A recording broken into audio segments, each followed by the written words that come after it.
I'm Kayla. And I'm Haley. And we majored in English for this. For this? Alright, this week we read Cry of Metal and Bone, Book 3 of the Earthsinger Chronicles by L. Penelope. It was published August 11th, 2020. Less than a year old. Yeah. Yeah. I'm so hyped, dude. Like, the fact that there's only one more book left to be published in this series, let's go. I know. Like, I can't wait. Can I get an arc of this? El Penelope, please. Send it to me now. It should be out by end of summer, and we'll definitely read it and the novellas next year on the pod. This year's kind of already structured out. So. For sure. Let's get into this fat fuck of an episode. Yes. Okay, what happened here? It's been like 6 weeks after the fall of the mantle. We are now past the events of book 1.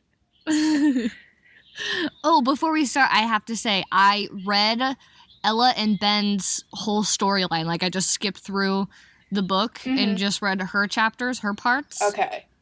Magnifique. I loved it. And also, I would have been so lost, I feel like, for Ella's chapters if I hadn't, so. Yeah, all you had to go on was me telling you.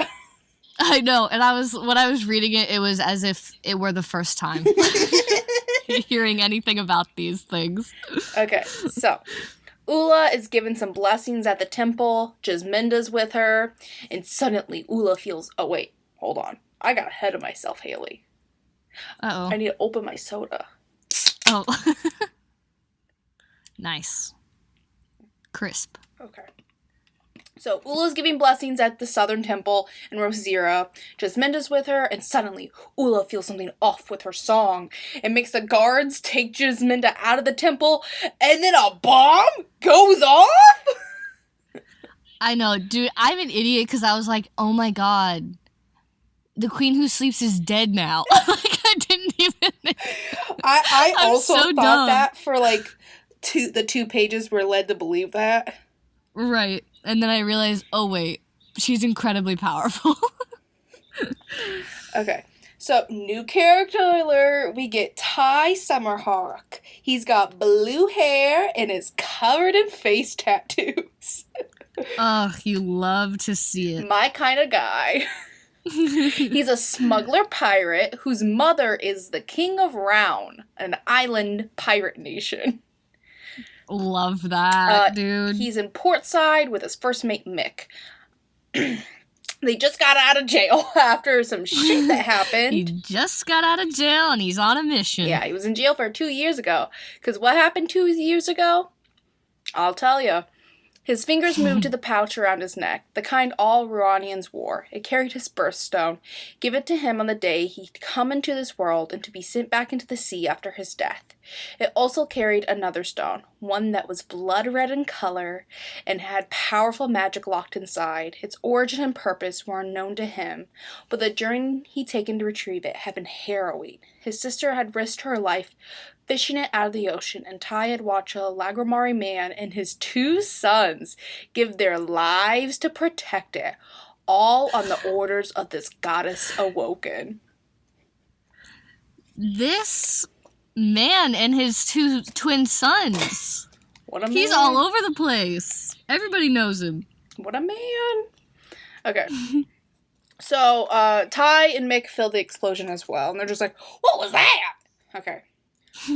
Darvin, our man, is in the capital and runs up on the temple as Jasminda's coming out post-explosion. And then Darvin and Jasminda, they're just buds now. We don't get to see that relationship blossom. They're just buds. No. And I'm not mad about, like, it feels genuine, like, you could, like, you knew they were gonna get along, and so just, like, seeing them, like, already being pals, like, I loved it. Yeah. Loved to see it. So, Darvin and Jasminda go and try to help rescue people, and Ula is in there helping too, but, like, no one will leave. It's weird. So, working together, they're able to get everyone out. It's really weird, like, why are they being like that? Don't they know they're gonna die? I don't know. I'm not religious. I can't tell you the things these people do. Okay, so I got a quote. The ones who did this watch us even now. Ula's thoughts touched Darvin's mind via Earth Song. Darwin stood and took in the hundred of faces staring back at them, some in horror at the destruction, some in rapture at their goddess. There must be someone here looking on in satisfaction. Who did this? He asked. Ula remained silent, observing the crowd intently. Jasminda shook her head and crossed her arms. Her dress was ripped and dirty, but an air of regality persisted. She may have only been queen for a few short weeks, but she was well suited to it. This was a message. Someone will take responsibility for it, and will know exactly what they were saying. What they thought they were saying, Jasminda's inner voice said. A bomb laced with palm salt, placed in a temple full of people, both Assyrian and Lagramari, was not just a message. It was a declaration of war. And Darwin knew about war.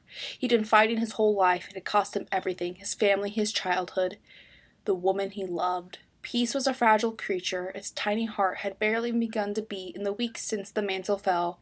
But his people finally had a real chance, not just to survive, but to thrive. This was the future he'd been fighting and sacrificing for all his life. Yet there seemed to be no end in sight. He sighed and scrubbed a hand over his face. He would make another vow, to add to the others slowly filling his heart. Find those responsible for this destruction and bring them to justice. Find the man who murdered his mother and avenge her death. Find Kiara, the woman who owned his heart and never let her go. I will find them all, he swore, whatever it takes. Love that resolve from Darwin that we're seeing here. And then a harsh 180. Kiara wakes up bound to a table. Her song is weak. She still thinks Darwin is dead and that she killed him. Oh. Horrible. So, how do you say this man's name? Rael? I was saying Rael. Rael. Original's plan Rael, sorry. Side. Rael is the name of a current cult leader. Sorry. Rael. Accurate, but... Rael's original plan to cut out her Earth song has now morphed. Instead, she gets bled to death, almost to death, like once a week in the academy. Students watch. Yep. What the fuck is going on here? It's very strange. Yeah. So Kiara is taken back to her cell, which is still next to Jasminda's family, her father Danzig, and her brothers Roshan and Vartan. Vartan is very sick. I feel like his name's not Vartan. It has to be like Vartan. Vartan. I think it's Vartan. I think it's Roshan and Vartan. Vartan sounds too much like Fartin, so I don't think it's Vartan. Vartan. Vartan. I feel like you have to emphasize the V, maybe? I don't know. Sorry, my docile Midwest tones don't know how to do any of that. Kiara is trying to figure out an escape route for all of them. We see Lisbeth again. Her mother is very ill, but mentally, not physically. Her father, the traitor... It's mental illness, isn't it? It's mental illness, isn't it? Her father, the traitor, is on the lam. She's on house arrest, charged with treason. Her cousin is that slimy prick. So... Ugh. God. Rewind to book 1. Lisbeth and her dad had Jasminda kidnapped, and they weren't supposed to beat her up, but they did. And then that's what got her taken to go defeat the true father. So she is charged for treason with that. And then her slimy cousin is the gross young man on the council who Jasminda slapped in book 1. Oh, shit. I did not make that connection. That's very him. Nice. That slimy man. Okay. She gets and then he's just there. It's annoying.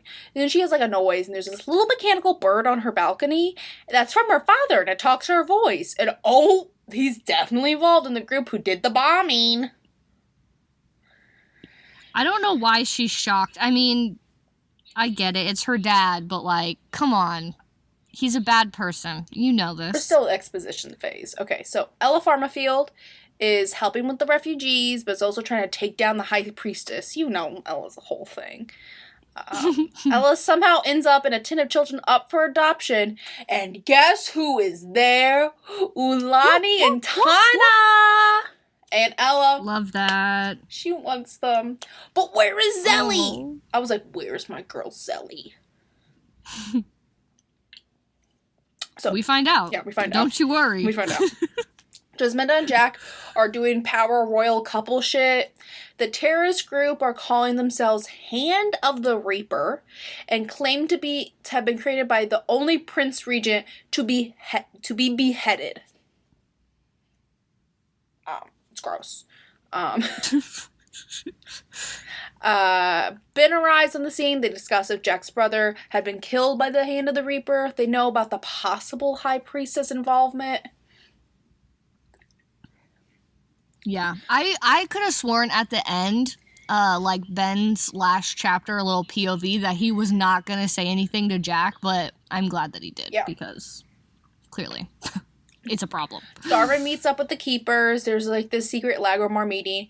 You know, there be zealots here too. They want some bloody justice, and the poison flame dead. Sorry, she's missing. I cannot express in words just the absolute rage that filled me when I read this. Agar, what is his problem? That he's not the Shadow Fox? Is that why he's pissy? He doesn't even have a song. He has no chance to be the Shadow Fox. It's impossible. I don't know what their fucking problem is. Like, I get that they don't understand that Kiara was forced to do these things, and like, they don't care even if she was, but it's like, my thing is, she killed payrollers. She literally killed the people that oppressed you guys. Like, I just don't quite understand why they're so against her, but that's just where I'm at with that. So Ty wakes to a pounding on his indoor. A young Lagrimari Sisterhood initiate. It's Zelly! That question was answered very quickly. What? Okay, so Ula has summoned Ty. Zelly is like her personal assistant now. Love that. She just flew up through those ranks, baby. Yeah. So Zelly takes Ty to the palace, and he passes by Lisbeth, makes some eyes at her, like we don't know what's going on there. Like we don't know what's gonna happen. Yeah. So Zelly takes Ty down to the dungeon to see Ula. He makes him tell her the story of how he got the Death Stone to Iroh while he isn't wallowing in his little prison cell. So he told of how he and his sister Annie had been here in Rosira, negotiated a deal to sell some merchandise he'd come to possess. A fellow Ronanian named Boar was the buyer, but the deal had gone terribly wrong. So wrong that it ended in a chase through the streets of Portside, followed by Boar and his men. In the ensuing confrontation, a woman of the sisterhood had been shot and killed as she stood on a street corner outside a Lagrimari man and two Elsyrian teens. It turned out they were father and sons, and the boys, twins, were half Elsyrian, half Lagrimari. The dead sister had drugged and kidnapped them from their home far away, based on a message she claimed she received from a dream of the queen. What? Couple questions here. Many questions. I thought they went missing in a storm. They went to go. They were camping. I think that's what it was. They were camping, and then a storm came. And then they died. Yeah, and I think just Jasminda this whole time has just assumed that they died in that storm because they left, the storm happened, and they never came back, you know? I assume that's what happened, but... Yeah, did the sister just, roll up and be like, "Ha, here's their camp." What was going on there? Why did she have to drug them? I don't know. Is my question. And is this sister the one that was sent because, Ula can only speak to, people that just she happens upon most of the time, unless they're really powerful earth singers like Ulani and Darvin? I don't know. So it's this is the first person I can control. Go get these men, send them on the mission. Why did it have to be them? Is my next question. I don't know. Probably for reasons. Probably to get Jasminda alone and willing to help Jack and all that stuff. Oh, wait. Because they're related to Illis. Never mind, that's why. Which we still have not gotten to the bottom of that. We'll talk about that later. Yeah, still don't know. Okay. Keep going, sorry. But I think this is El Penelope retconning how they're still alive. Because, the other option is that Jasminda's brothers and fathers just left her and didn't tell her where they were going. Yeah, but that's honestly more believable to me. Like, I wish she hadn't changed. I don't know if she changed it on purpose or, like, I don't know what, but I would have preferred if they were just like, this is dangerous and perilous, Jasminda can't know, and then it went terribly wrong, as they knew it would, you know? Yeah. I don't know. Anyway. Oh no, I figured out what's wrong with my headphones. This is an off podcast thing. I think I'm taking steroids right now, and I think my left ear is just finally hearing correctly for the first time in 6 months. Oh no. Oh god. Yeah, I went to the ENT finally, and I'm on like really strong steroids, so I'm like hyped up. Okay, anyways. Hell yeah. So Ula's like, okay, cool. So now we're gonna go save Jasminda's family. Yes, the two Jasmindas you know of are the same Jasminda. Their sister and the queen, same Jasminda. Hey, Ty, how common is that name? How could you not put 2 and 2 together as soon as you found out that the queen is half Lagramari and her name is Jasminda? Come on, Ty. I guess he Use just your hasn't brain. heard her last name yet. I guess. Yeah. I don't know. But then Ula's like, and Jasminda doesn't get to know they're alive until you get back. Which, like, partially I'm just like, what the fuck, Ula? But the other thing is, like, you don't want to get Jasminda's hopes up in case they don't come back. Right. Or you don't want her, like, going after them herself and, like, putting herself in danger, which I can definitely see her doing. Okay, so Lisbeth is summoned after asking for an audience with Jack. But it's not Jack, it's Jasminda. Woohoo! She tells, She told them about the message from her father, and that Lisbeth thinks she can flush him out in Yali. Of course, Jasminda is sus of her. So this is a pending quest. Kiara is in her cell. She hears some K-folk muttering. And then, like, a parade of all the people Kiara killed come forth. Kiara breaks down, and then the voices stopped. She looked up to see the shrouded, sad woman standing alone, her body even dimmer than it had been before, like a shadow visible in the darkness. You must embrace the light if there is to be peace. Her voice was barely audible and sounded pained. Whatever that means. Thank God I finally understand what this means. I don't. Okay, we'll talk about it at the end. Okay. I'm pretty sure. Like, obviously it could be anything, but Yeah. I think I know. Because it was still very confusing. Okay. So Kiara has this dream every night after being drained by the physics. Kiara, nor Danzig knows what it all means. Okay, so we get a peek into what the Hand of the Reaper is doing. They use rare stone names as code names. We've got Diamond, Pearl, Sapphire, Amber, and the newest member and the narrator, Jade. Jade broke protocol by claiming credit for the bombing and revealing their organization. Big yikes. I don't like this POV. So, Ella... I hate this man. Yeah. So, Ella and Ben are hunting down who's smuggling the palm salt that was used in the bombing of the temple. Ella goes and chats up her old smuggler friend at the tavern. He sends them to Hawk Floodhammer. And when they get there, because, okay, they sent him to Hawk Floodhammer because the other guy who would have sold it, Boar, he was mentioned before, he's been, like, out of the city for, like, months at this point. Could not have been him. Right. So it could only be Hack. So when they get there, they see 2 guys just running out. And then Ella and Ben go in and find Hack and his cronies dead. Love that. They take his ledgers and then call the police. So something tells me it was maybe him that sold it to whoever did it. Something tells me that's what happened. I don't know. Yeah. Jack and Jasminda get married off page. Are you kidding me? I know, dude. I wonder if it's in the novella. Maybe. That's after this book. I don't know. I don't know. I'll have to look at the summaries. I have it. I'll suss it out for you. Yeah. Okay. I understand why this probably got cut. This is already a 500-page book. So, Ula... But still. Yeah. Ula summons Darvin and was like, okay, time to find Jasminda's family. Also, Kiara's with them. And he's like, what do you mean she's with them? I could have done this weeks ago. And she's like, no, you weren't ready yet. No. I didn't want you to do it yet. Yeah. So he's going to go under the guise of helping Lisbeth and Ula. He's going to go under the guise of helping Lisbeth with her Yali mission. And Ula sends him on his way. Okay, so Lisbeth has to go to the throne room. In comes two sisters, Darwin and Ty. What's going on? Jack and Ms. Jesminda have approved the quest to Yali. The two sisters are Aunt Vanessa and lover Clove, and they're gonna sneak Lisbeth and Darwin and Ty into Yali. Hot. Clove the lesbian. Back again. Clove, our gender non-confirming lesbian who's a pilot. We love to see her. Lisbeth doesn't want to fly in a Lars airship, but she pushes that down. And she's just, and it, like, everyone's just like, get over it, Lisbeth. You didn't even love him. It's just like, okay, first of all.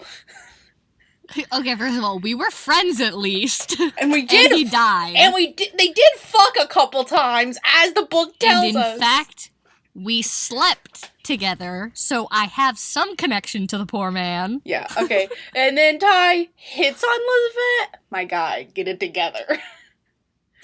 Okay, so they're off. They think maybe the Dominionists. Remember those losers, Haley?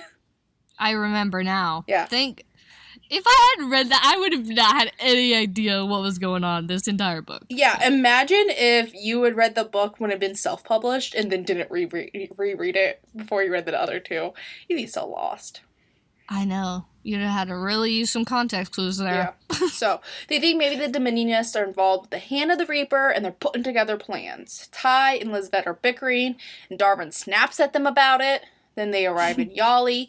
Darwin and Lisbeth get some culture shock about how Yali operates, and I thought this was going to be a bigger thing because, like, there's some weird stuff going on with Darwin this whole book. He has to get a vaccine, and they make, like, a weird point about the fact that he has to get a vaccine. Probably just because, like, he's from Lagrimar, so he was in Lagrimar his whole life, and they probably didn't have, No, they had healthcare. vaccines. He just chose to never take them. Well, he doesn't need them, so maybe that's why. Yeah, okay. So Yadaris, remember that bitch? She comes to Kiara and says they're almost done with Kiara, and then, I don't know what that's about, then she leaves. And a servant who somehow speaks Lagrimari gives Kiara, an extra meal and seems shocked that Kiara can talk to spirits, and then says she'll get a physician for Barton, because, you know, Barton, real sick. Dying. Yeah. I don't understand how she knew about Kiara's dream. I still don't understand that. She had mentioned something about it. Oh, maybe. Oh, because she said something about the light. Yeah. The maid did. Yeah. Asenath or whatever her name is. Yeah, Acynthia. Anyways, okay, Ella, she's working at that hair salon when her mother-in-law, Vera, shows up. Vera hates her because she's a foreigner. We just love the racism and xenophobia that all Assyrians have. Not all of them, but the loudest ones for sure. Okay, so love that toxic mother-in-law shit, you know. And then the sister that Ella's been trying to wrangle information out of shows up, and they talk. I found this mixed in with our paperwork. What is it? An account registry. It contains records of supplies purchased for the temple, food, linens, cleaning, and things like that. She opens a small book and flips until she found the page she wanted. Look here. A thin finger pointed to a line of cramped handwriting.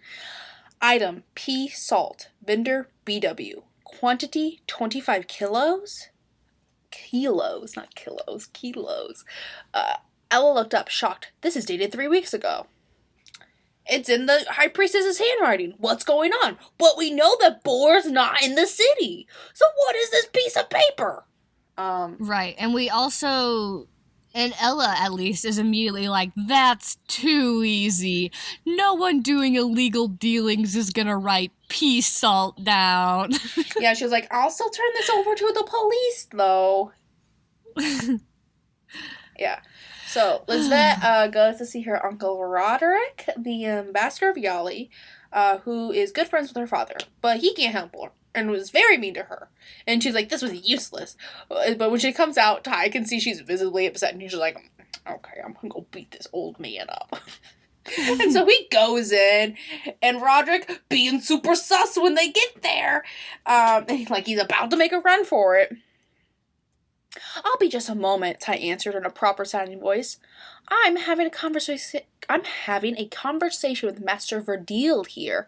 He turned back to the man, who was now red-faced. Just a little easy conversation where you tell me what you said to Miss Naral to make her so upset, and why you wouldn't tell her where her father is, when you clearly know. The ambassador sputtered again and backed away, keeping his briefcase against his chest as a shield. Ty took another step forward until Verdeel was flush against the wall with nowhere else to go.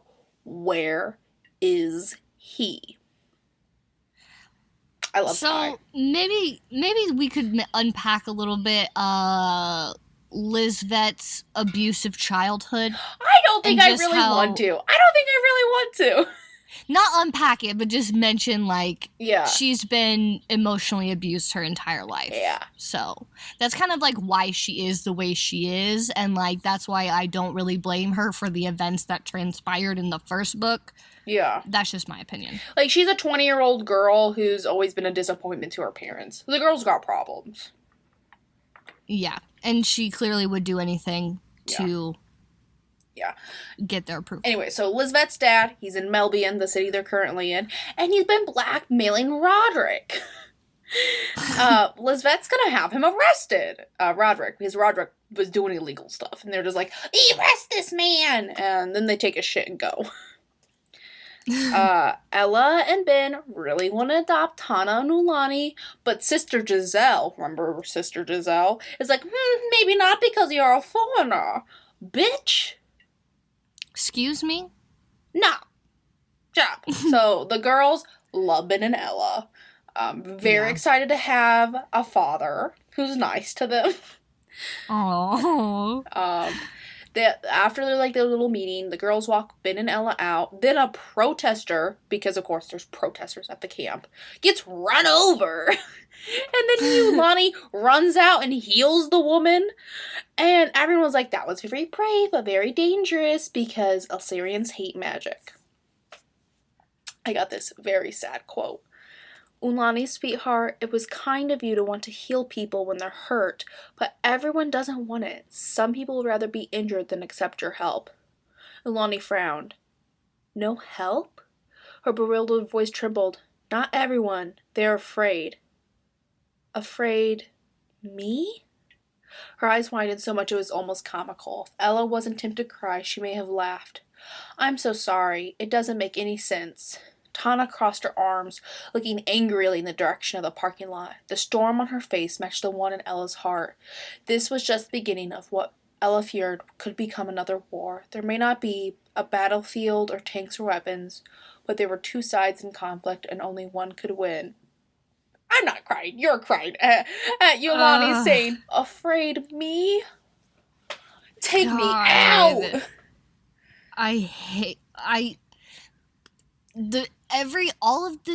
Sorry, I'm so angry I can't form words. Just the racism of these fucking Elsyrians just grinds my gears. I know. Okay. It's like, they're children. Why are they protesting in front of a fucking adoption place? Do you have no integrity? No, absolutely not. Okay, so our Yali questers go through Roderick's shit, and he has these plans for a device that could cause an airship to crash. And Clovis is like, I've seen this before on a Alaric ship. This is what killed him. My God. And he was going to use it on another airship to win a race? Are you kidding me? Like, is he in debt, the poor man? I'm pretty sure... I mean poor as in poor, has no money poor. I'm pretty sure it's because he's involved with Hand of the Reaper shit. Maybe, or it could be, like, unconnected and her dad just knew about it and was exploiting him for that. I guess. Okay, Roderick didn't cause Alaric to win. He just has plans to die. He just has the same plans. So, Roderick didn't cause Alaric to die. That was still Lisvette's dad and his whole deal. Yes. Which we'll get into later. But Lisvette is very upset to find out that Alaric was murdered. Like, they weren't in love, but, like, she was still engaged to him and they were friends. And I feel Yeah. like even if you're not in love with someone, if you're having sex with them, you have some kind of feelings. They grew up together. Yeah. I don't think it has anything to do with that they were sleeping together. Well, you know what I They mean. literally known each I other said they were forever. friends, Haley! Oh, man. Okay. Yeah, I think she might also be a little upset that to find out just, like, exactly how shitty her dad is. Yeah, and she's like... Because I don't know if she understood the full extent of and she's that. like upset because her uncle and father most likely played a role in it. Okay, so Kiara, she's getting weaker. Barton is closer to dying. There's weird twin experiments going on. I don't like it. Of course there are. Yeah. So, that servant from before, Asenath, gives her a translator amalgam. If you can truly reach the spirits, then one of the renowned prophecies is coming true. This time when she spoke, it was definitely Lagramari. The pin was motionless. Asenath's indigo eyes were fearless as her gaze shot back to the chamber's outer door. The physics believe St. Delilah guides their hands. She was the patron of healers and aided the sick, but she foresaw the perversion of her followers. We were not meant to live forever. Some of her prophecies were disavowed by those who sought to benefit from eternal life. Asenath's voice grew more urgent. But there are those among us who did not turn away from which was not convenient. Are you a physic also? Kiara asked, bolted in place by the woman's intensity. She thought the woman merely a servant dressed in gray, as all the other workers were.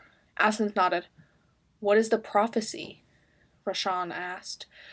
The one who walks in the dark will embrace the light. Kiara stumbled backward. The words were so similar to her dream.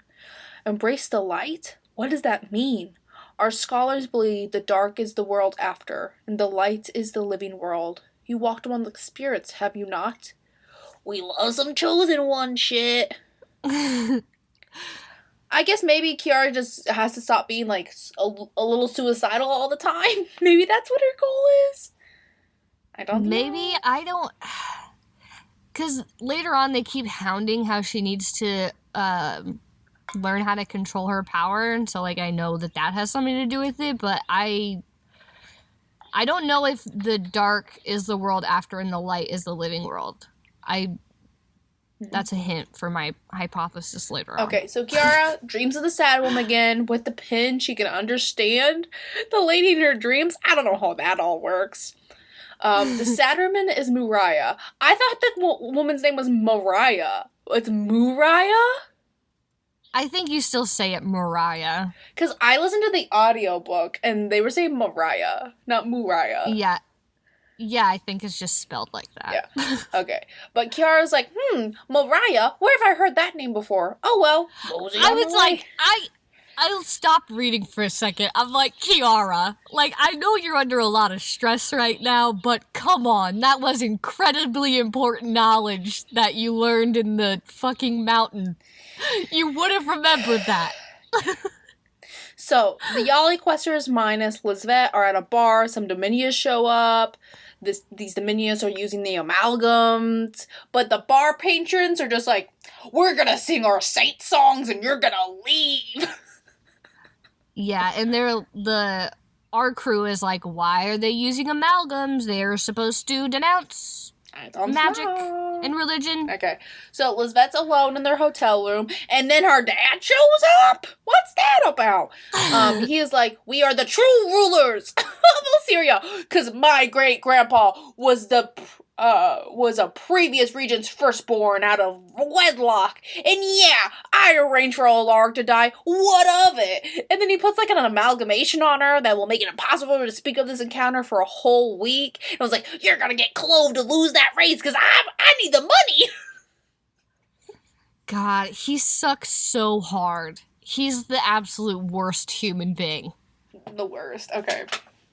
So, Ty shows up after her dad leaves, sees the necklace, is like, that's weird. And Lisvet can't even ask for his help, and he tells her how he was imprisoned by his own mother for, the shit, like, with the helping the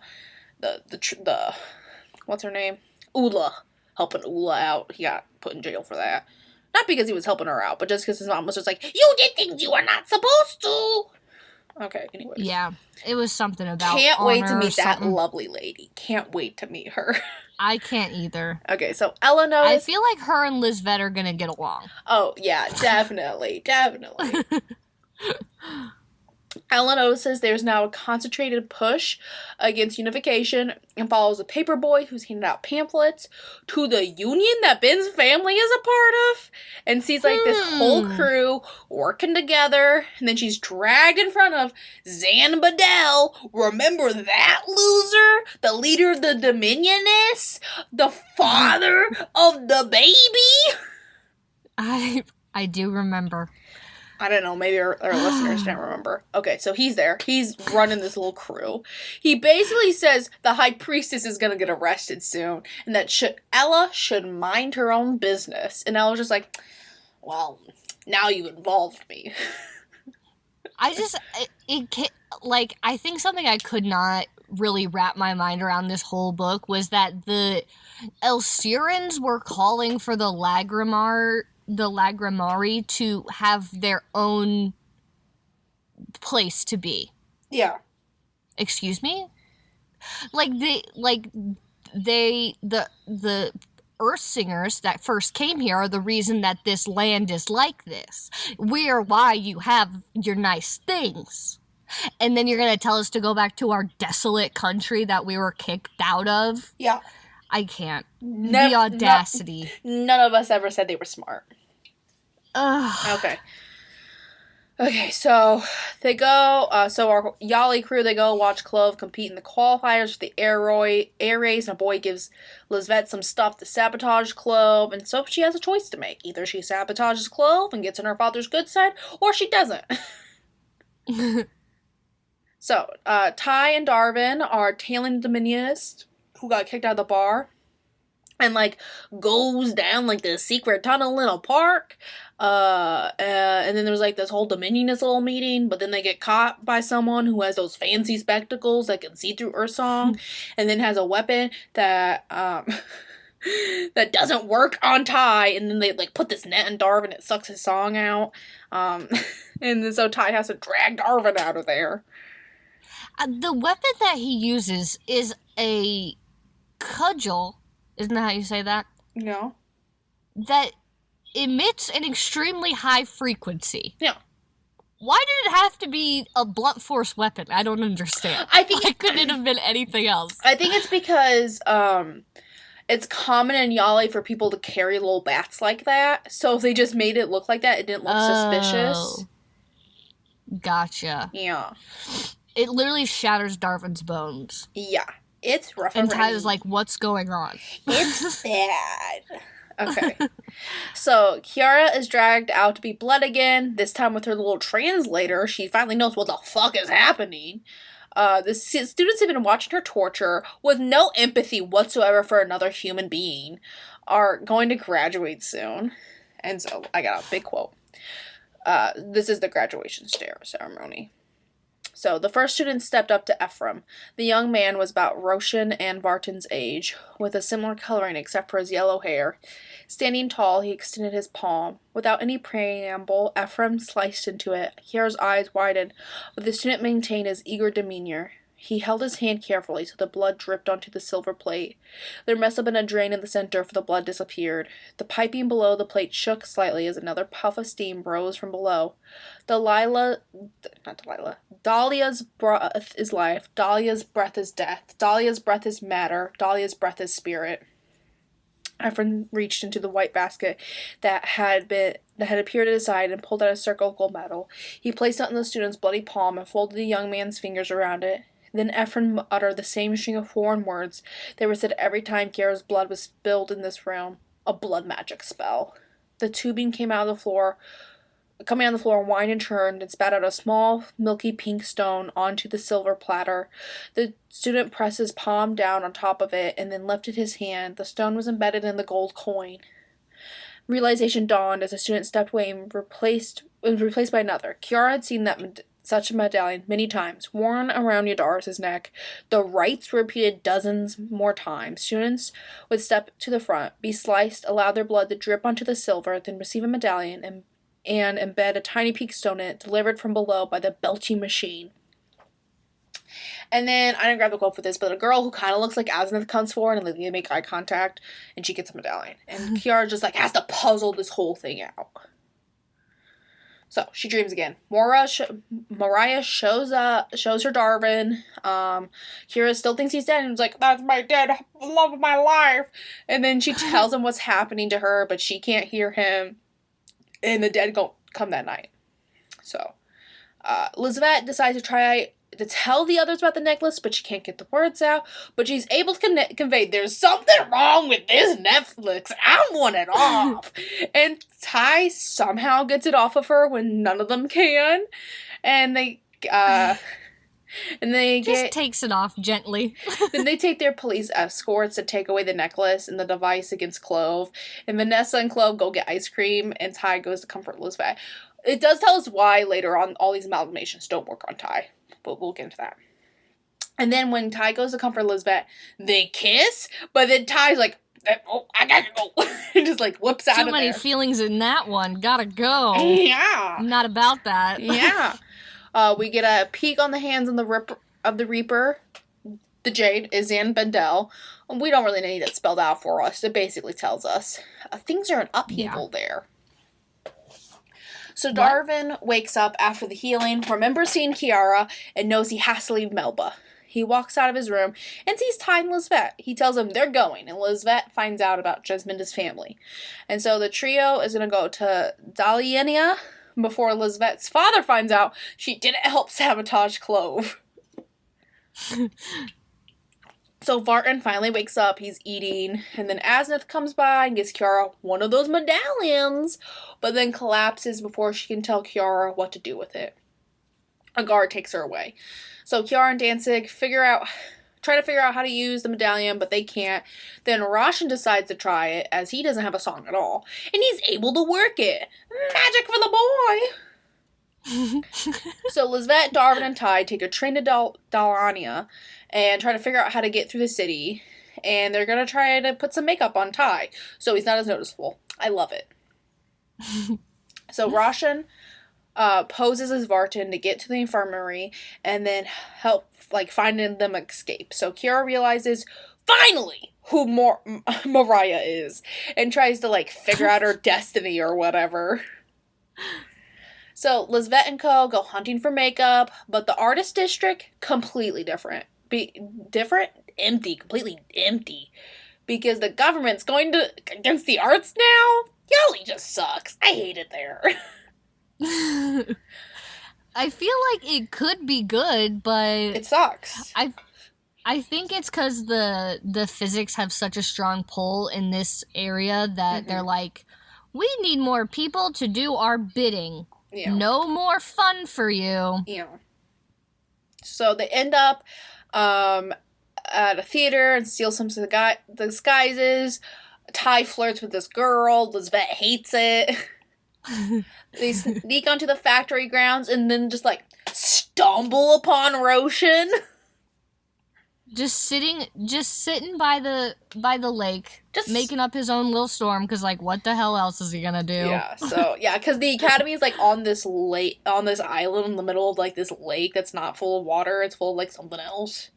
Okay, so guards are coming, so they scoop up Roshan and they bolt, but they have to fight the guards. Then they make their escape. We don't cover fight scenes. They rent rooms in an hourly place, a love hotel. And they're like, okay, Roshan, you just escaped imprisonment after 2 years, but your goddess, her, she's awake. Also, your older sister is now queen and married. Lot to process. Also, your estranged aunt is with us. Get with the program. We're not giving you enough time to process all this. You just kind of have to accept it and move on. I'm really sorry, bud. Yeah.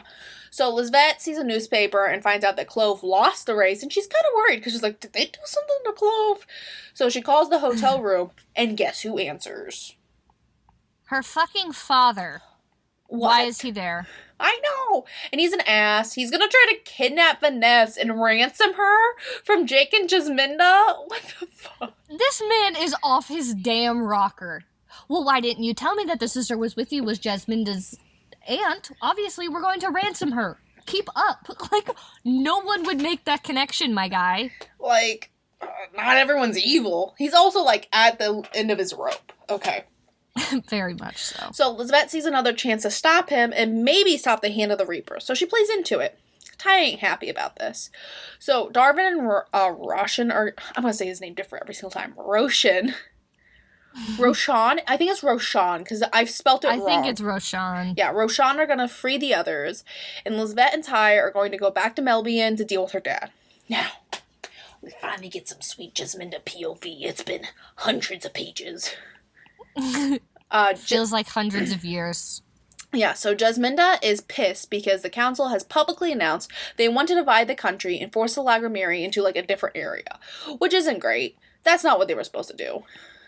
Jack and her talk about it, then Rosil and Turwig, two keepers, come by to discuss it further. Rosil and Turwig suggest trials for all the Lagramari who worked under the True Father and, like, have a bunch of evidence, and that the trial should be made up of Lagramari and Elsiran, like, judges to, like, build trust or whatever, and they want public executions. And Jack and Jasmine are like, I guess, if you think it'll work. Yeah, they want the Elsirans to see, like, hey, we went through really bad shit, please be nice to us. Yeah. So also, we're humans, so... Yeah, okay, so Lisbeth and Ty get back to the hotel in Melbian, but think the room might be bugged, so they write a secret little note to Clove and Vanessa that Lisbeth's dad's gonna try to kidnap Vanessa, and Vanessa agrees to play along. Clove ain't happy about this. Not one bit. So, their group goes to a gala for the airship race. Someone slips Lisbeth a note, and she has to go to a meeting place in 30 minutes. Ty is observing everything from the third level. So Lisbeth and Vanessa go, and her dad, like, chloroforms Vanessa. And Ty is close behind. Ty sees that her father has a transporter device and jumps on him before he can use it. And then he gets arrested. Love that for him. I just love that the transporter device can't work because Ty is on top of him. Mm-hmm. And his because all of just nullifies it. Because this is where it says it, but her dad's like, oh yeah, apparently this can't work because of, like, their magic fish gods or whatever. And Tasha's like, I don't think they're magic, but whatever, dude. I think they're just a fish, my guy, but alright, I'll take it. Okay, I love this quote. So, Zvel and Kindos, that's their two cards, jostled Neural forward, pulling him from the storage closet into the main exhibit hall. Another man carried Vanessa's limp form. Wait, Lisbeth said as the agents dragged Neural toward the door. She pulled away from Ty and stepped to her father warily. Then she wrapped her arms around his neck in a hug he could not return. Ty moved closer to hear the words she whispered in her father's ear. When you're in your cell, think of me, the daughter who is good for nothing except for marrying a prince and bearing an heir. Nothing more than another piece on the board to manipulate. Remember why you are imprisoned in the first place.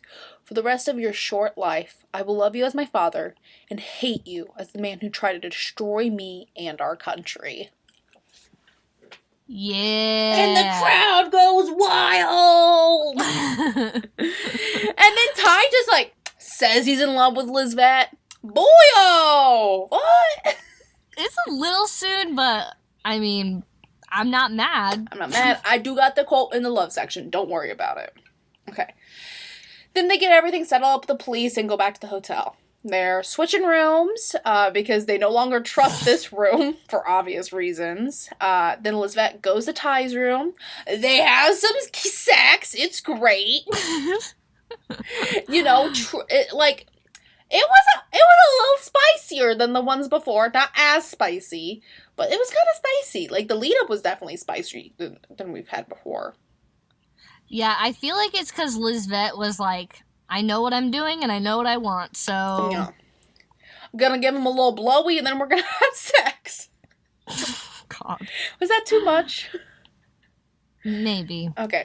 I love every mention of fantasy contraceptives. It's just so great. Readily and easily available for everyone. I love that. I know. I do. I love it too. Yes. Wish it was real. Yeah. Ooh. Okay, so Darvin and Rashawn go back to the academy. They get into, like, the ceremony. There's, like, this whole, like, cloak and dagger thing they're doing. They get into the ceremony room where Kiara's usually tortured. Darvin, big mad when he finds out what exactly they've been doing to Kiara. Yadaris is there. The guy in charge, like, opens up a wall and a bright light. They are calling the Lifebringer is exposed. Then Kiara is dragged out. They call her the Deathbringer. The Real comes out. Okay. The production of amalgamations is up 60% due to the increased quantity of quintessence being created, and the Great Machine is now powerful enough that we can open a portal to the world after and gain the knowledge we seek. We will bring back those who have crossed over to that world, and at last, learn the secrets of eternal life. Okay, didn't know we were doing this today! Okay, so I cannot I tried summarizing what happens here. I have to read this giant quote. I cannot summarize the next events that occur. Okay. Yeah, it's a lot.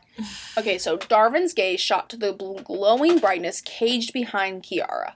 It was difficult to make out, but he felt a draw toward the light. What was it?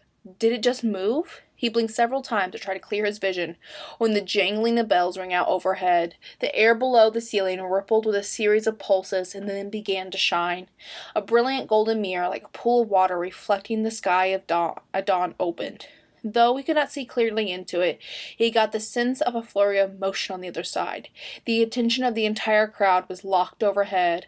Rashawn sucked in a breath when a tendril of black smoke slipped through the mirror and into the room. The undulating column of vapor churned, creeping through the air with jerky movements. It hovered for a few moments, and then like a snake, darted toward Seeker Ephraim and disappeared inside of him. As one, the audience gasped. Ephraim jerked forward, his eyes clouded over and darkened until the whites were as black as if he'd been stricken with the plague. Then his whole face transformed, remodeled itself. What are you laughing about? I'm sorry, just their plan failed so hard, it just kills me, dude. Okay, so then his whole face transformed, remodeled into an entirely different image. Ephraim's features rearranged themselves before their eyes. His skin and hair darkened and his eyes cleared. Now, a slightly younger man stood before them. He was Prussian in appearance, with a toasty complexion and a shaved head. A mark of indenturing was tattooed onto the man's scalp. And then the dude just starts, like, choking him out! Like, immediately starts choking him out! Dude!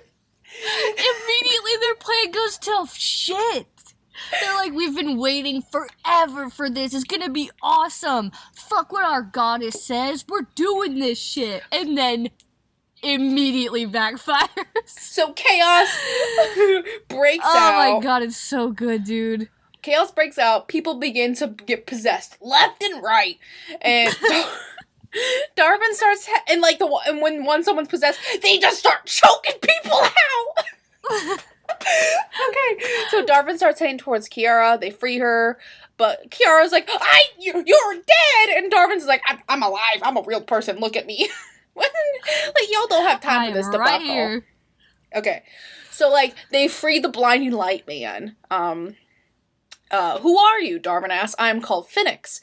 I thank you. He spoke aloud in Lagramari. How long have you been trapped here? Kiara whispered. Phoenix turned to face her and dimmed until his light was nearly extinguished. In his place was a man, maybe in his late 30s, but no one Darvin ever seen before. His color was... Oh god, I gotta start all over.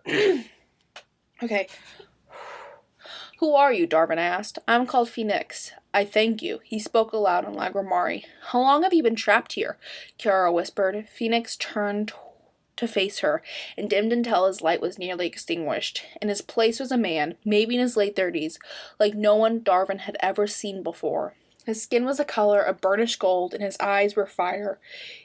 He wore light clothing. I have been a prisoner here for generations. They stole your song? She asked. He nodded sadly. Entrapped me in that form to do so. A sparkling golden ripple disturbed the air behind him. The portal was almost identical to the portal to the world after, only smaller and not breached by angry spirits. He turned toward it. I must go now. No, Kiara cried, and my dream Mariah said the light is my only salvation. What did that mean? Did she mean you? Phoenix's impossibly bright eyes swirled orange and red and gold. You have spoken to Mariah? And then he's just like, I still got shit to do. I'll be back. So, and then, like, Kiara's just like, I know that name. Where have we heard that name? Have we heard that name? Do we know who he is? Phoenix? No, I don't think so. Okay. So Phoenix jumps ship, and Kiara still has doubts that Darvin is real, but they hear someone coming. But it's just Asenath in her old lady form. Turns out she was that young girl from before. It's her doing stuff. She fills them in on the twisted shit the physics do. And, like, how all their amalgamations are powered by the machine, and, like, it's a horrible creations. Capitalism? Is this like a nuanced take on, like, industrialism and how, like, it's a plague upon the earth? Because I can get behind that. Yeah, and it's like the medallions are made by the machine, but then to use the medallions and, like, actually use, like, the magic, it, like, sucks both your life and your death. So it's like your body is aging, but you live for a really long time, so you have to use a glamour so that people don't see you, and then using that glamour just makes your body even more decrepit. It's a vicious cycle. Yeah, I don't know if this is a very good metaphor or a very overhanded metaphor, but I like it either way.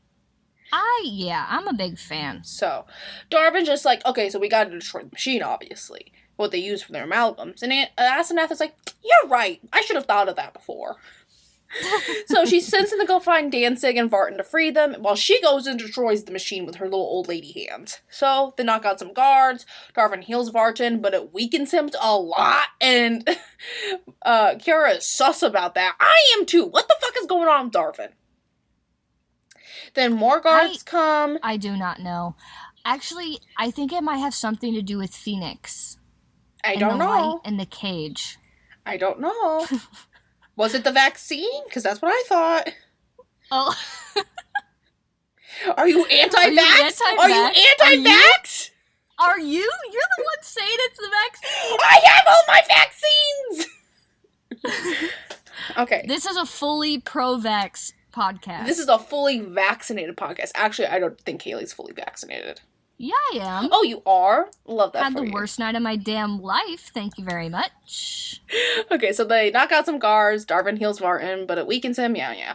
Then more guards come. Kiara knocks them out with a little sound machine.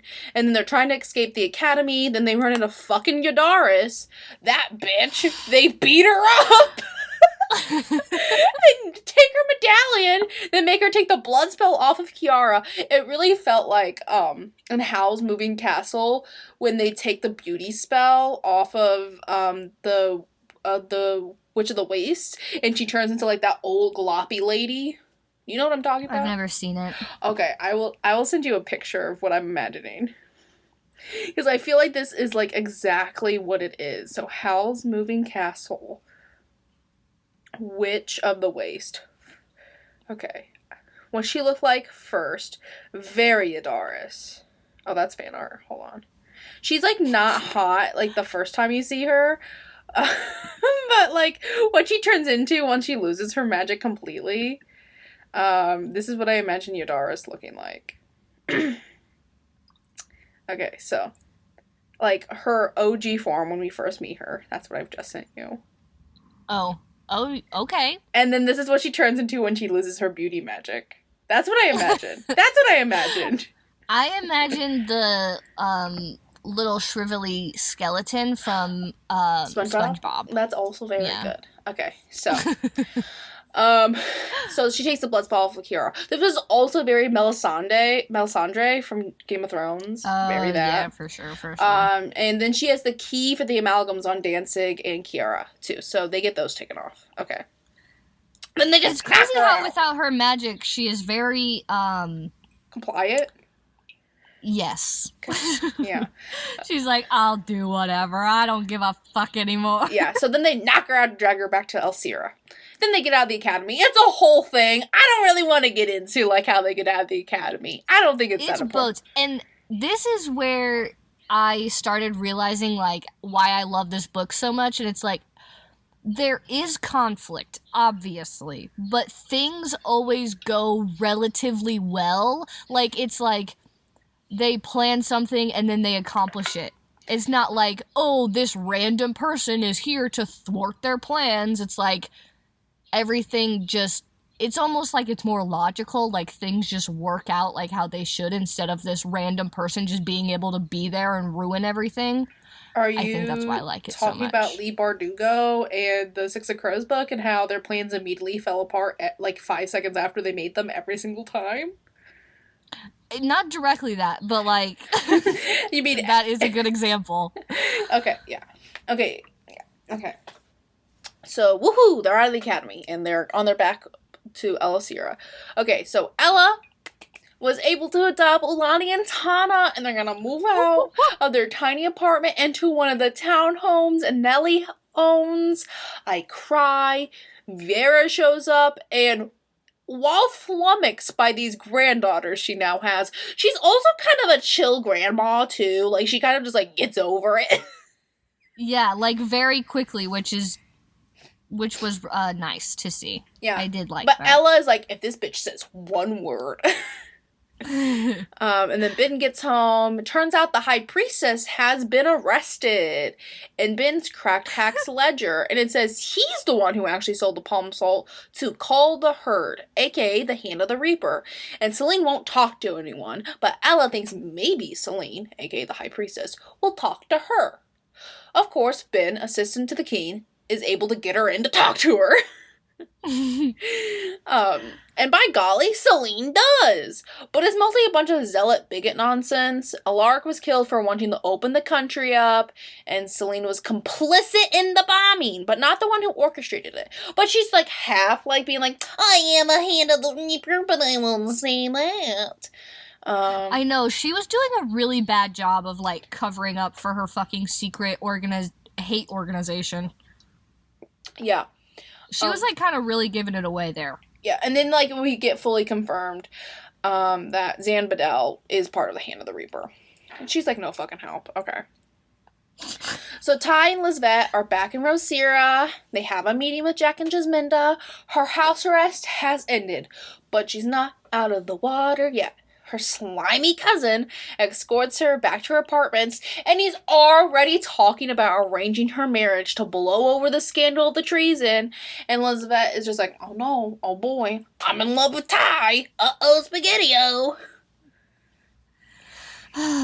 And not to mention he's just spewing just bigoted nonsense, but Yeah. we knew that was gonna happen. Yeah. So Jasmina doesn't like that the trials are happening, and Jack and her discuss it. They debate it, really. And then Zavel comes in. Remember that guy? He's part of the Secret Service. He comes in with a missive from Aunt Vanessa. She lets Jasminda know her family is alive. I cry. We got this quote. Whoop, whoop, whoop. Papa, the twins, alive? Her mouth couldn't form words. It quivered and her eyesight burned. Jack said something to Isabel, but it was just noise in her ears. Then she was being carried to the couch, nestled in Jack's arms. Only a few hours until they arrived. Finally the joy broke through the astonishment, and she smiled. They're alive, she whispered. They're alive, Jack repeated. He pressed a kiss to her forehead, and she closed her eyes. Alive.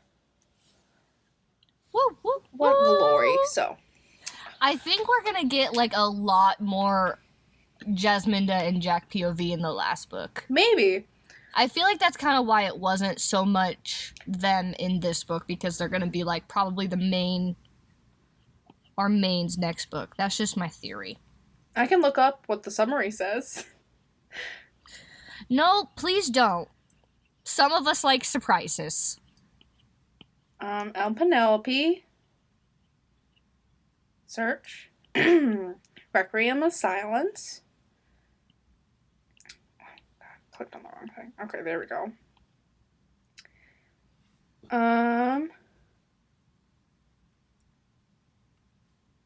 Yeah, it's just about all of our normal characters. I don't think there's gonna be there's no new romance in this next book. It's just about all of our mains. Okay, cool. And then you know who's on the cover? Jasminda and Kiara. Love that. Yeah. Okay, so. our crew, they landed in Rosira. Jasminda is reunited with her family. I'm mad we don't get the POV of that. But then Kiara is immediately arrested. Her trial was a hell without her there. The fury. And also, I can't quite put it into words. How the fuck did the elders know they were showing up? I don't know. Yeah. Or I don't know how they knew Kiara was with them. Yeah, okay. So, this is Kiara talking. It's alright, Darvin. We both know this must happen. He shut out the others to focus solely on her. We don't know that. She cupped his cheek. I did what I did. What you were forced to do. He spun around to face Agar again. When is the trial scheduled? Agar's expression was smug. The trial has already been held. The poison flame has been convicted in absentia. The goddess awoken has chosen the date of her execution herself. A chill ran down his spine. She what? Yeah, and I was like, she did what the fuck now? I dropped the book. Anger. Anger. It was literally making me sweat. That's how angry and heated I was. Yeah, okay. So Darvin goes, fucking confronts Ula, and she's like, what's of it? And then just zooms off into the sky. She's gone fucking crazy. She's being extra weird. Okay, so Kiara, she's in jail. Ula comes by. The audacity of this lady. She hates Kiara because, one, she has another song, and two, she was, she was a pawn of the true father. Neither of those are her fault, Ula. Why are you blaming her while you get your skeevy little brother in the little cell that you go look at every day? Maybe blame him once in your life. Just the fact that everyone blames Kiara. Ula is looking at shows Kiara Darvin being cut open and tortured by Yadaris, which she had nothing to do with. She was actively fighting against her fucking curse for that to not happen. Yeah. So Kiara dreams again, but somehow her song absorbs all the dead people. I don't really know what happened there. It was weird. Okay, then Mariah shows up and they talk. Please tell me, what does it mean? Does releasing Phoenix stop what's to come? Mariah tilted her head. She was not clearer now than she'd ever been. Her features were regal with a high forehead and a proud nose. She was so familiar, odd as that seemed. Freeing him will help, but it has stopped nothing. You must learn to control your power. It is the light. Kiara groaned in frustration. My power is death and destruction. Nothing close to light. You sound like Murmur. Besides, who was there to teach me, she demanded. There was no one else like me. The cave folk claimed they could help, but they are manipulators. I'd rather die than be controlled by another puppeteer. So Kiara... and Mariah's like, oh, you're ready to die? And Kiara's like, yes, I'm going to be executed in 2 days. Yeah. So Kiara still needs to embrace the light. No one will tell her what that means. Jack, Jasmine, and Darvin are searching for a way to free Kiara. They can't come up with anything that'll be satisfactory for everyone. Darvin goes to the keepers, manhandles his way onto the council being an elder. Darvin's grossed out by the behavior and pushes for the end of the trials in Absentia and that Kiara should be retried and tells them about the blood magic. But they won't bite. Kiara's just too dangerous, they say. Okay, whatever. I'll let it go. I'm angry, but whatever. So Ella, Ben, and Vera take the girls to the Eastern Temple. There's going to be a ceremony for the adopted children to attend. Ella sees one of Zambadel's goons is very worried about it. They see Zelly, I was too. Yeah, so they see Zelly. She's the one who got Selene arrested. And Ella's sus about it. But then Ula shows up and is like, Zelly had nothing to do with anything. Don't even look at her. Don't even look at her. But then it's like, yeah, I got Selene arrested. Get used to me and my meddling affairs. Anyways, after the ceremony... This is what I do as a goddess. Yeah. So anyways, after the ceremony, she greets the girls. Ulani, very happy to see her. So is Tana. But then she realizes Tana has something wrong with her song. And she's like, that viper will have her venom soon. And she's like, what the fuck does that mean? I mean, obviously Tana is another singer. Yeah. Okay, so Ty offers to smuggle Kiara out of the country, but Darvin waves him off. So Ty goes to see Lisbeth. He has to go back to Rion. So his mom won't arrest him, and him and Lisette are trying to figure things out between them. They do go have sex in his room, though, because they can't have it at her house. Darvin goes to see Kiara because he wants to break her out. And he does, but like halfway through they take a break to fuck in a closet? Yeah, they're like, uh-oh, we can't go down the hallway because there's people coming. Let's hide in the storage closet. And have sex. Oopsie, my clothes fell off. I'm just kidding. That's not what it was like, but... Wasn't it, though? Because they were just kissing, and then she was like, I want to get fucked now. Okay. And then they keep sneaking out, but then Ula catches them and collars Darvin. The audacity. Oh, my God. So the guards come and take Kiara away. So Lisbeth and Ty are going to Kiara's execution. Everyone's there. Then, as Kiara is about to be hung, no, Jasminda passes out. She's been poisoned. Okay, but let's not forget Ula's actions directly before this happened. What? Do you have the quote? No. Sorry, I stopped looking at the notes. Ula's like, you better do some good, and then Jasminda starts choking. Okay, yeah. Hello? Yeah. Okay, so then Ula tells Kiara to fix her. I got this quote. Kiara closed her eyes and took one of the queen's hands. Sinking into her other vision, she was blinded by another song. Drawing it from her was having no effect. It had taken over Jasminda completely. The queen was, by all appearances, dead.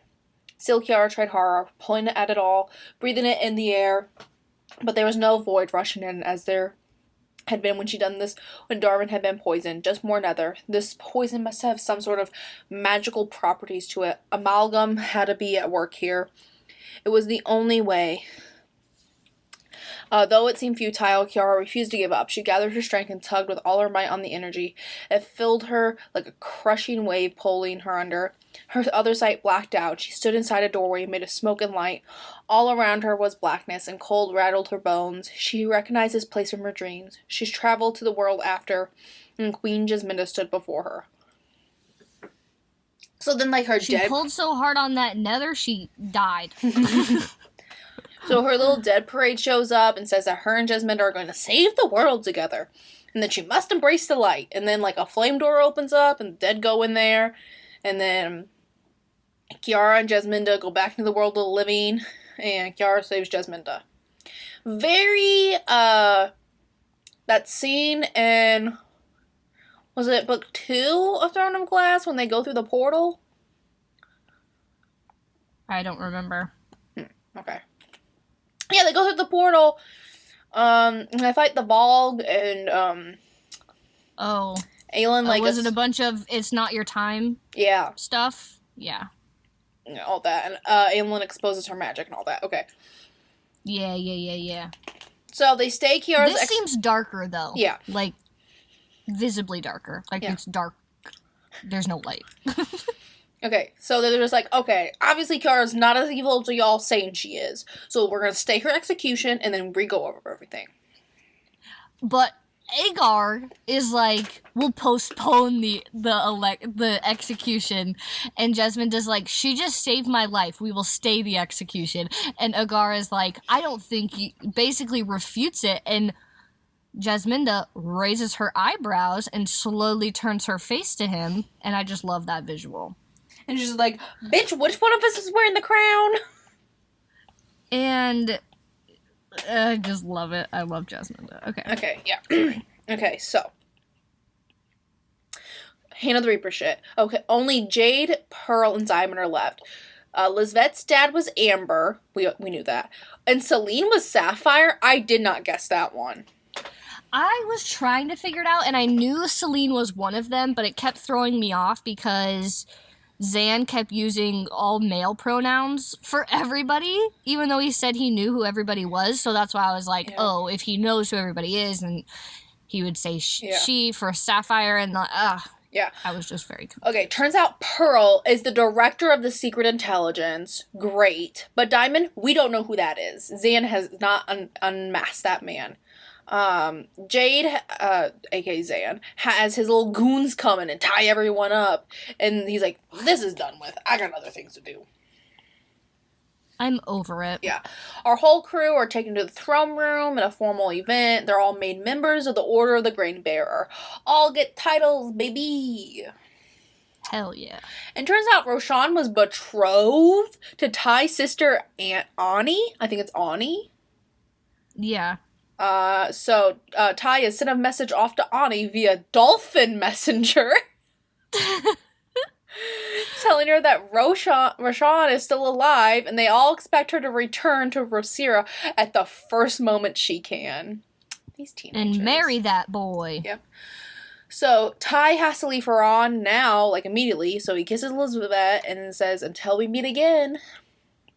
And like, It's really sad. it's less about like our love is like probably gonna pass, and more like I am coming back. Keep the stove on. So Jasminda says that Lisbeth can't live in the palace anymore, but her mother can, which Lisbeth is grateful for as well as her pardon. And then Jasminda's just like, but you could be the ambassador Ron, but you have to leave immediately. In fact, I think there's a ship going there tonight. And Lisbeth, she's like, okay, yeah. And so she... No. Jasminda was like, we really need someone in Rouen, having no idea about Ty, and Lisbeth was like, okay, I'm gonna leave right now, and Jasminda's like, okay, damn, eager No, beaver that's not how I interpreted the scene at all. Jasminda can read their emotions. She's been with them alone before, while they've been feeling their feelings. Let me read it.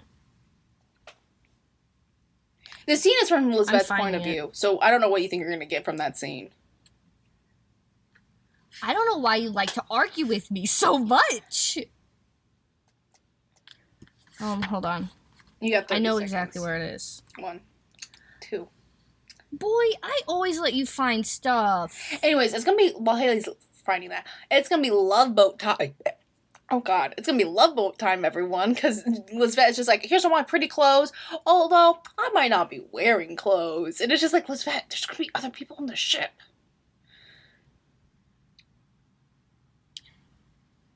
Yeah. Her breath stuttered in her chest. Ron? She repeated. The queen raised an eyebrow. I believe that many of the common Elsyrian fears about the Raunians are likely unfounded, but Yali is still an option, if you'd prefer. No, your majesty, you're right. Raun is the far more pressing situation, and I do feel a woman's touch may be needed when dealing with their king, and time is of the essence. In fact, I know of a vessel that's leaving today. Jasminda looked a bit startled by the speed of the words shooting from Lisbeth's mouth. If I may be excused, your majesty? Oh, I misread that. I thought that last part was Jasminda talking, not Lisbeth. You're right. I rest my case. You're correct. Okay, anyways. So, Ty's literally seconds from leaving when Lisbeth just jumps on the ship and starts making out with him. So, Jasminda is at peace with her brother's home, but things aren't settled. The boys bickered on, and Jasminda had never heard a more wonderful sound in all her life. The ocean before them was still calm, for a little while longer. For now, she would enjoy the peace and the chaos for as long as she could.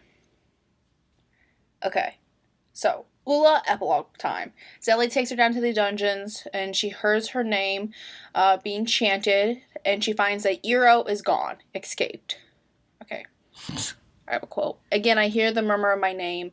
Zelly is glassy-eyed behind me, lips sealed shut. We are the only two here.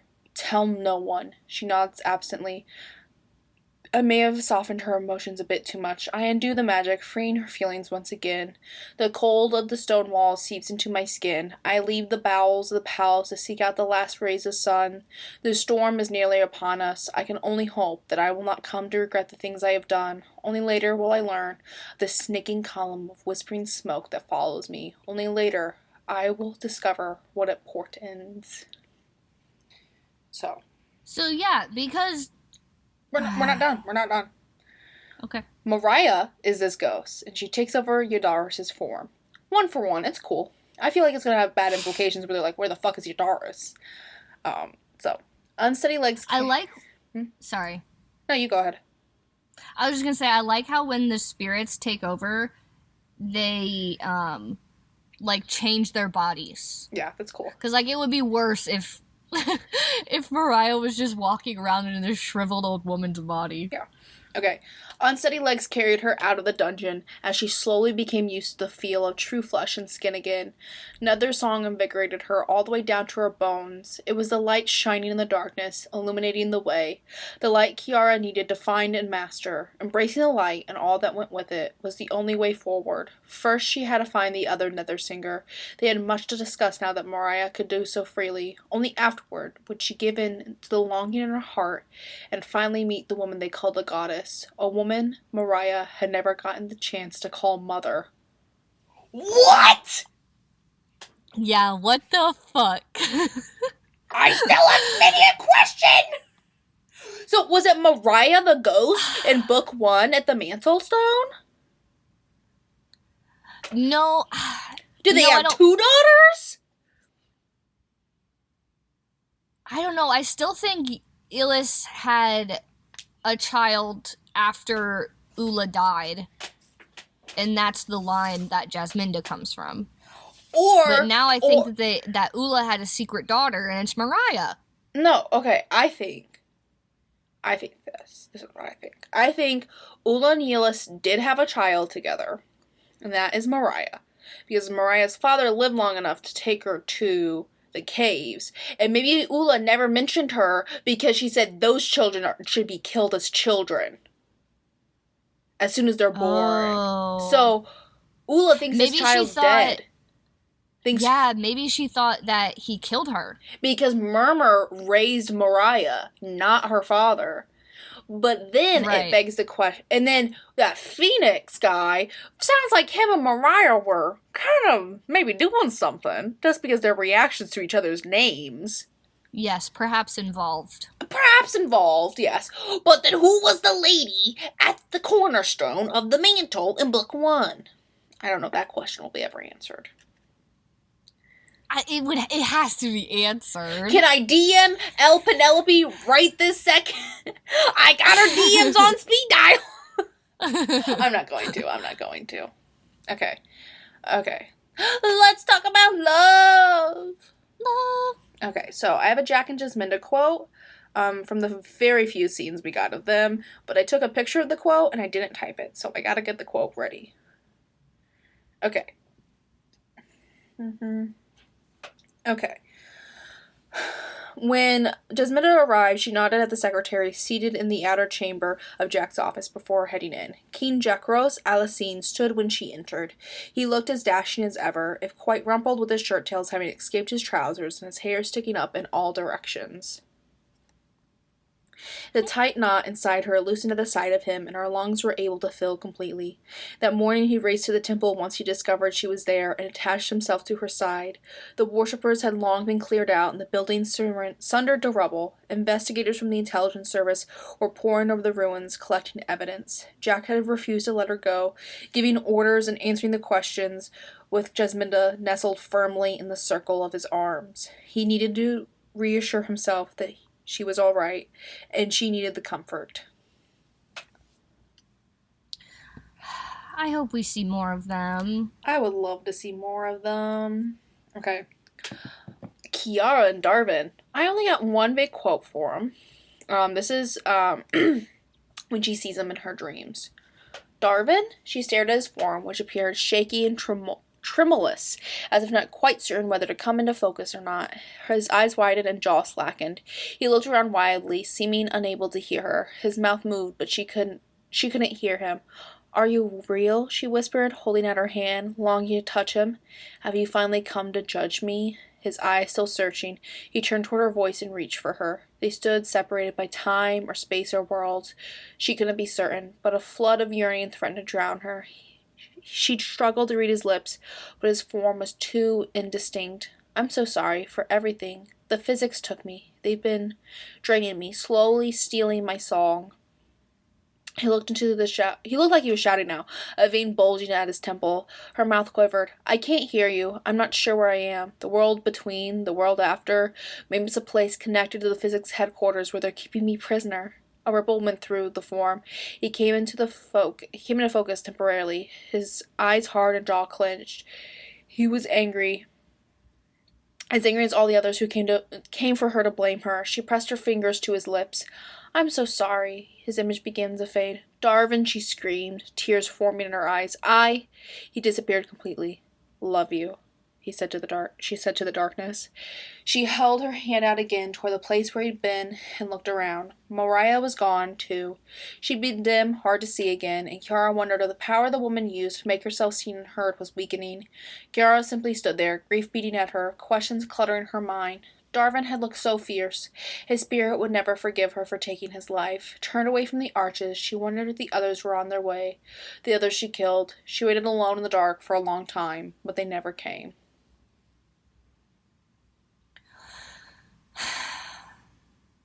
These two. You know who these two are next, Haley?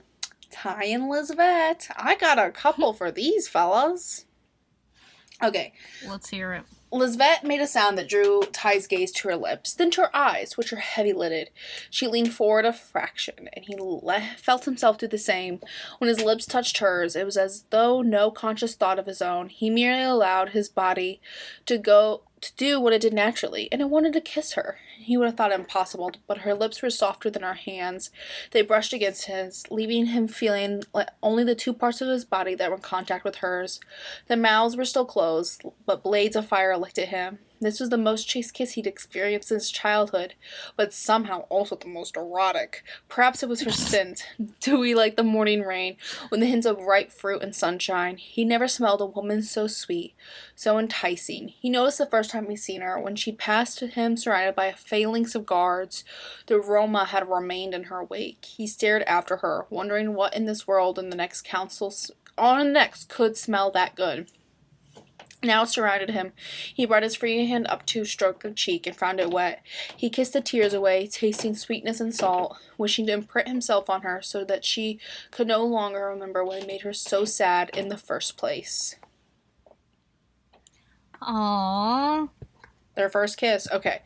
Liz, this is like another part of the book, but I just love this little line. Lizbeth laughed and Ty ignored the fizzle in his chest. That's so cute. Yeah. This is Ty yelling at Lizbeth's dad. Your daughter is one of the most intelligent, cunning, and capable women I've ever encountered. It's a miracle that she even shares any of your blood. I don't know what manner of idiocy you're afflicted with, but if you cannot see what an amazing creature she is, then I don't know how you've managed this far in the world. Okay. Lizbeth says, I thought you disliked me. Disliked you? I don't believe I've ever liked anyone more. Finally, she lifted her head. Her expression was still guarded. You like me? Truly? Yes, Duchess. The nickname he'd once met as a bard was now a term of endearment. Her eyes narrowed. More than Bridget? Ty schooled his features so they wouldn't show the joy he felt at her jealousy. He brought his fingertips to her chin to hold her gaze in place. Since the day I first saw you in the palace, surrounded by guards, I can't tell you what any other woman even looks like. He released her chin to stroke her cheek. I got overwhelmed, and I tried to pretend I was the man I used to be, but he doesn't exist. The only version of Ty Summerhawk presently drawing breath is the one whose heart belongs to you. Wow. You'll love to see it! Okay. He did that. This is later on when Lizbeth's slimy cousin is trying to arrange her marriage. And she thinks, a tattooed, blue-haired Renanian smuggler would never be thought of as an acceptable choice. Falling in love with a pirate was probably the worst thing she could do. A pity it was already too late. Yeah, it is. Yeah. Okay, theme park. Wow, why did you say it like that? Did you not like that one? No, it seemed so mean. Theme park. Gosh. Do you want me to do it a third time? I can do it a third time. No, I do not. Okay, my theme is family ties. We got the quest for Jasminda's family, Ty's strained relationship with her father, Lisbeth just trying to get her dad arrested the whole time. And then Mariah is Elis's and Ula's child? Well, we don't know if Elis is her dad. I'm assuming so. Maybe this is why Ula wouldn't marry him. Maybe. Maybe. She already had a baby, and No. she killed it. No. Okay. She thought she did. Anyways, that woman, she's got a lot of problems. I don't know what my theme is. So much happened. What was the cry of metal and bone? What was the metal and bone? The metal is all the amalgamations. What's the bone? Probably the bone knife that they use for the blood sacrifices. I guess. Because Song of Blood and Earth, that's obviously the blood magic, and then, like, Earth Song. And then Whispers of Shadow and Flame. Blood and Stone. What did I say? Blood and Earth. Blood and Stone, that's obviously, like, that's about the Bloodstone. That they use. Right, the Bloodstone, and then, like, the Earth Stone. I don't know. Yeah. Like, the stone from the Earth. Whispers of Shadow and Flame, Shadow Fox and Poison Flame. We get it. Yeah. Okay. Representations. I love them. Let's go to representation station. Yeah. I've got a lot to say. First, I want to talk about bigotry. Have you heard of it? This is all I have written. Love to see those gays. Hate to see the homophobia. There's not only homophobia. I feel like this book is strife with racism. Okay, well, we talked about that in the last book and the first book. We didn't actually talk about it's fine. We can know talk it's about it. there. We can talk about what it. I want to talk about more specifically Go for it. is how when two people of different races have a child, the child only looks like one or the other. And the implications of that. Yeah, that's the thing that happens. No, but like it's not like they look mixed in any way. They look like either one or the other. Well, I feel like our pool of like mixed people is very small. Every single person born from the harems is mixed, and they've never noticed all these years. Okay. How is that possible? That is valid. Okay, well, I feel like... And Jasminda looks completely Lagrimari, and the twins look completely Elsiren. Except Vanessa says she looks like her mother. Well, like, with her, like, in maybe her facial features or her eyeballs, Yeah. I don't know. I don't know how to tell you this, Haley, but dark melanin is a dominant trait. I don't know if you knew that. I don't know what your biology skills were, but... 0. But, like... Because it's explained in the first book that your appearance has to do with your Earth song, that only Earth singers can look a certain way. If you don't have Earth singer, you don't have it. So I think it's just the presence of their song that causes Lagrimari to look like that. Then how is Ella's grandfather Sumyali-ish, and she is not at all. She's the completely Darrow. And everyone looks the exact same. If they were mixed in any way, then there would be light-skinned people with... Okay, I can refute this. Zan Badel is mixed. He is part Udlander, part Acelarian. He looks Acelarian. His son has the Udlander hair. So he is a mix. He can pass as Elsarian, but when he grows his hair out, it's very obvious he is not Elsarian. That's true. But it's like every single race has the distinct features, and there's never a combination of anything. I feel like if they were like... do you want to slide into Elle Penelope's DMs and question her on this? Because I don't know what to tell you, Haley. I thought it was very... I'm saying I think it is deliberate, and I think that it means something. I feel like it has to mean something. I don't know if it's that deep, but... Okay, thanks for just shutting me down. I'm not shutting you down. I just felt like you were angry about it, and I didn't understand why you're angry. No, not at all. I'm not angry. I'm passionate. You sound angry to me. Listeners, let us know. Does Haley sound angry to you right now? You don't sound like you have a smile on your voice. I am smiling. Yeah, you know, yeah, the race in this book series is not realistic in the slightest. No, it's not. And I also like how it doesn't seem like none of the different groups of people are based in anything, like, in reality. Yeah.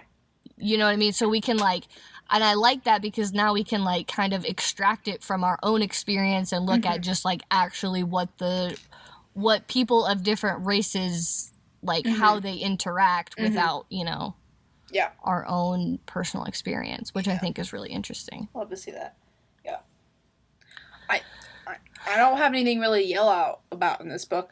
I do like how it's just, let's talk about, there is a bit of a feminist take in this book as well, where Selena's just like, I hate men. They're horrible. I hate them all. I've helped every woman and child I can. And I just think that's very interesting. And then, like, how Ty's mom will probably get a lot more in the next book about how she had to, like, fight for everything and how that's, like, changing it for the generations after her that aren't going to have to fight as hard. Right. Yeah, I'm definitely interested to see what it's like in Round because Lisbeth was like, when he first asked her to go with him, she was like, Elsira is not like Round, like, women don't have the rights here that they do there. Yeah. So I'm interested to see the differences. Yeah, I'm very interested to see his mom be like, she's a weakling, and then Lisbeth, like, do some crazy shit or whatever. Yeah. I also feel like the gender roles are only in, like, the aristocracy. Like, you don't... Yeah. I mean, I know we don't see a lot of other people, but everyone else seems very, like, more modern, I would say, as far as, like, social issues. And then you get the Elsirians, who are very insular and very white power, pure bred bullshit. So maybe that is a little... I would love a mini-series on this whole book series, which you're still putting together your pitch for that for the YouTube channel. And it is coming. I'm working on it. Okay. Does it hold up? This book literally came out less than a year ago. I think that not only does it hold up, it's before its time. Yeah. Okay. It will continue to hold up.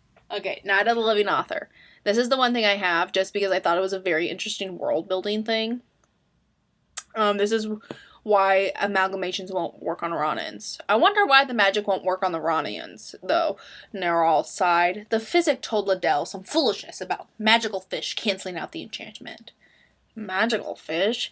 Could he mean the Salaki? His people use virtually every part of the enormous sea creatures in some way.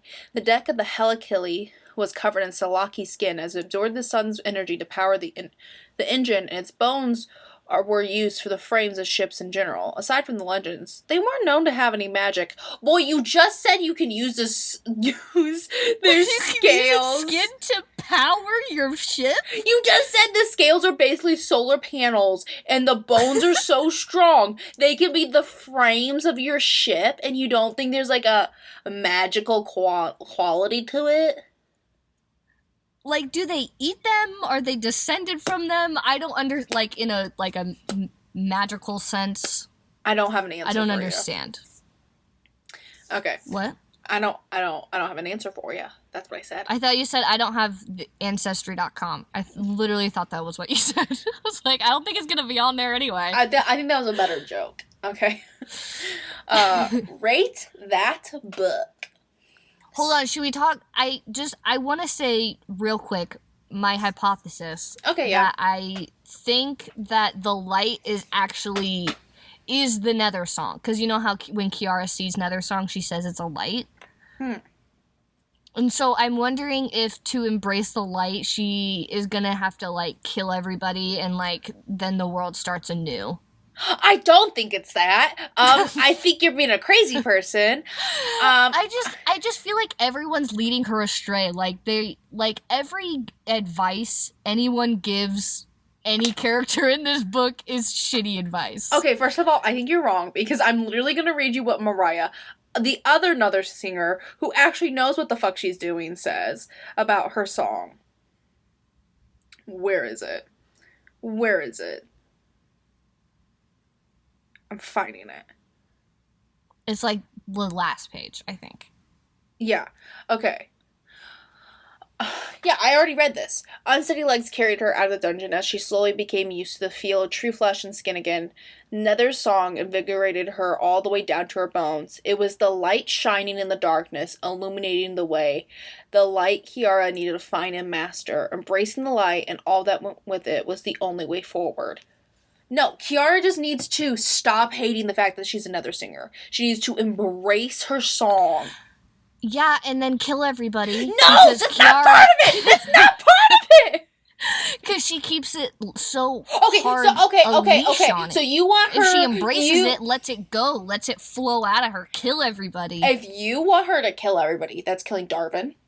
That's killing Jack. I don't want her to kill everybody. I think you want Ulani, the people. 60-year-old, to be dead? Oh my god, that is not what I said at all. This I don't just want said- that to happen. I think that's the No! prophecy. No! No! I work for you. I don't know. No, I'm shutting you down. I'm shutting this one down. Read that book. I'm done. I give it a 10. 10 out of 10. It's a 10 out of 10. How believable is the magic? El Penelope I'm a little bringing lost. it. She's bringing it. You were a little lost? You were a little lost? Yeah. I'm a little lost, but, like, I still love it. It's still believable. I'm just lost. The amalgamation shit, I don't know a goddamn thing about that, but neither do our main characters. Right. But another song, an Earth song. Very good. Okay. Good stuff. Would we let our middle school selves read this? No. High school. Yeah. We should change this question to, would we let our middle school selves read this book, or our high school selves read this book? Or neither. Or both. It's middle school, babe. Sorry, I've been reading New Adult these last 3 weeks. Okay. Next week, we are starting our Pride Month. Woo! Woohoo! And we are starting it with The House in the Cerulean Sea by T.J. Klune. I'm very excited. I have heard excellent things about this book, so... I have too. All right. I gotta go take a shower. I should probably do that too. Yeah. And we majored in English for this. I can't believe we majored in English for this.